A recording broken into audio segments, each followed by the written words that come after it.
जलते घर को देखने वालों फूस का छप्पर आपका है। दोस्तों, खेसारी लाल की टीम जब ग्लोबल कंपनी के साथ बैठ के बात नहीं बनती है तो खेसारी लाल की हालात कुछ और बेहतर हो जाती है।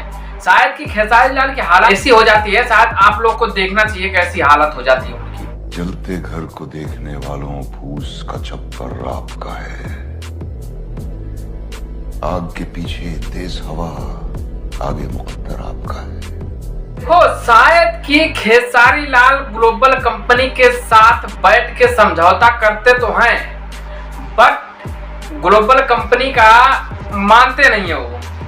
शायद कि इसी को लेके खेसारी लाल की हालात इतनी खराब हो चुकी है, आप लोग देख रहे होंगे कितनी हालात खराब हो चुकी है। शायद कि वो ढंग से सो नहीं पा रहे हैं, ना खा पा रहे हैं, ना पी पा रहे हैं। शायद किसी के साथ साथ विवेक सिंह भी की हालत भी खराब है, क्योंकि ब्लू बीट भोजपुरी विवेक सिंह की कंपनी का भी गाना डिलीट होने लगा है। हालांकि विवेक सिंह वे भी बोल रहे हैं कि हमारे कंपनी पे 2 स्ट्राइक भी आ चुकी हैं, शायद कि हम अपना कुछ गाने डिलीट कर दे रहे हैं और कुछ गाने प्राइवेट कर दे रहे हैं।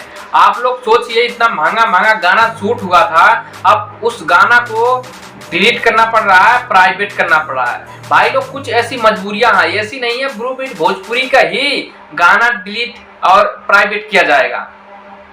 अनुपमा फिल्म्स का भी गाना प्राइवेट और डिलीट होगा, अखिलेश कश्यप कंपनी का भी गाना डिलीट होगा और प्राइवेट करेंगे वो।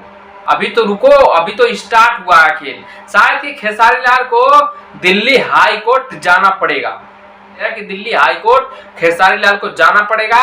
जो बैठ के मीटिंग हुई है उसमें कुछ समझौता नहीं हुआ है, हालांकि ग्लोबल कंपनी के नहीं माने, कोर्ट में बुला के ही मानेंगे। सो आप लोग को समझ में आ गया होगा। तो आप लोग को क्या लगता है कमेंट में जरूर बताना। हम लोग चलते हैं, बाय बाय।